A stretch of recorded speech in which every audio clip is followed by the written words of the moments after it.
कार्यकर्त्यांना न पडलेलं बरं. कन्नड येत नाही म्हणून त्या बस चालकाला या ठिकाणी काळं फासलं होतं आणि आता महाराष्ट्रातून ज्या बस कर्नाटकला जात आहेत त्या सुरक्षेच्या कारणास्तव रद्द करण्यात आल्या. नाही, या संदर्भामध्ये ठीक आहे, राज्य महाराष्ट्र आणि कर्नाटक जर बघितलं तर ज्या जिल्ह्याचा मी पालकमंत्री होतो सिंधुदुर्ग, त्याची एक बॉर्डर कर्नाटकमध्ये आहे, एक बॉर्डर गोव्यामध्ये आहे. तर अशावेळी सीमा भागातली लोकं देखील मराठी बांधव आहेत याची देखील जाणीव आपल्या सगळ्यांना असली पाहिजे आणि त्यांनी देखील मराठी भाषिकांवर किंवा मराठी माणसांवर अन्याय करणं हे टाळलं पाहिजे.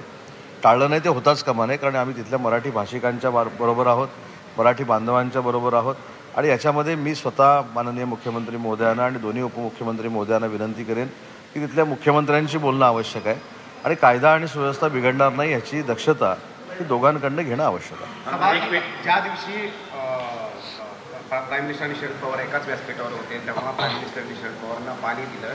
दोघांमधली केमिस्ट्री जी आहे ती समोर आली. अगोदर पवार साहेब शिंदे साहेबांसोबत, नंतर प्राईम मिनिस्टर साहेबांसोबत महायुती जवळीक वाढते. मला असं वाटतं की याला राजकीय हेतूने हे सगळं केलं आहे असं मानू नये, कारण देशाच्या राजकारणाला देखील एक फार मोठी संस्कृती आहे. मला आठवतं की महाची शिंदे पुरस्कार ज्यावेळी शिंदे साहेबांना प्रदान करण्याच्या कार्यक्रमाला शरद पवार साहेब होते आणि राज्यगीताच्या वेळी उभं राहताना देखील एकनाथ शिंदे साहेबांनी शरद पवार साहेबांना म्हणजे त्यावेळी सहकार्य केलं. बरोबर आहे की नाही? बरोबर. तसंच माननीय नरेंद्र मोदी साहेबांनी देशाचे पंतप्रधान म्हणून आणि पवारसाहेब ज्येष्ठ नेते आहेत म्हणून त्यांना खुर्ची सरकवून दिली, त्यांना पाणी भरून दिलं. मला असं वाटतं की याच्यामध्ये हा भारतीय संस्कार आहे राजकारणाचा, तो संस्कार महाराष्ट्रातल्या काही नेत्यांनी घेणं आवश्यक आहे असं मला वाटतं. मला असं वाटतं की याच्यामध्ये राजकीय केमिस्ट्री जुळण्यापेक्षा शरद पवार साहेबांसारख्या ज्येष्ठ नेत्याला म्हणजे देशाच्या सगळ्या ज्येष्ठ नेत्यांना दिलेला तो आदर होता असं मला वाटतं. संभावना आहे का की दोघं जण एकत्र येऊ शकतात? आता बघा, नरेंद्र मोदी साहेब आणि शरद पवार साहेबांबद्दल तुम्ही मला प्रश्न विचारला आणि त्यांनी दोघांनी एकत्र यावं की न यावं याच्यावर मी उत्तर देणं म्हणजे कदाचित मी भविष्यात राजकीय अडचणीत येऊ शकतो याचे मला पूर्ण भान असल्यामुळं ह्या प्रश्नाला उत्तर टाळणं हेच योग्य राहील. एक वेगळा प्रश्न आहे, या केमिस्ट्रीमुळे राज्यातील जनतेला काही संदेश दिला गेलाय. अलीकडच्या काळामध्ये राजकीय कटुता पक्षाच्या कार्यकर्त्यांपासून नेत्यांमध्ये पाहिजे. याच्यामध्ये संदेश असाच असावा माननीय नरेंद्र मोदी साहेबांकडनं आणि एकनाथ शिंदे साहेबांकडनं.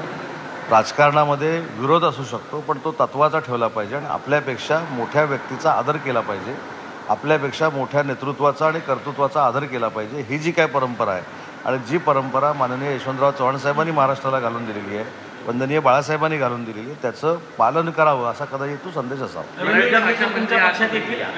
भाषामंत्री आहात, राज्यातील शाळांबरोबर राज्याबाहेरील काही शाळा आहेत त्यांच्या अनुदानाचा प्रश्न आहे. मराठी शाळा बंद पडत आहेत असं अध्यक्ष स्वतः म्हणताय साहित्य संमेलनाच्या, याबद्दल काय सांगा? साहित्य संमेलनाच्या म्हणजे मला असं वाटतं की व्हायच्या अगोदर मी मागच्या दिल्लीच्या प्रेस कॉन्फरन्समध्ये देखील सांगितलं होतं की दिल्लीमध्ये जी मराठी शाळा आहे त्याला देखील अनुदान द्यायचा निर्णय महाराष्ट्र सरकारने घेतलेला आहे.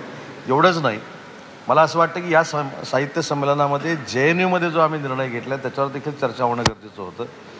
JNU ही संस्था आणि JNUमध्ये शिकणारे विद्यार्थी एका वेगळ्या विचारसरणीचे असतात अशा पद्धतीचा एक उहापोह केला जातो. पण मी स्वतः JNUला भेट दिली होती आणि ती भेट दिल्यानंतर जी मराठी भाषेची अस्मिता होती, कुसुमाग्रजांच्या नावानं मराठी अध्यासन केंद्र हे JNUमध्ये स्थापन केलं गेलं पाहिजे, ते आम्ही स्थापन करतोय. छत्रपती शिवाजी महाराजांच्या स्ट्रॅटेजीवर, छत्रपती शिवाजी महाराजांच्या गनिमी काव्यावर तिथं अध्यासन केंद्र असलं पाहिजे आणि मला अभिमान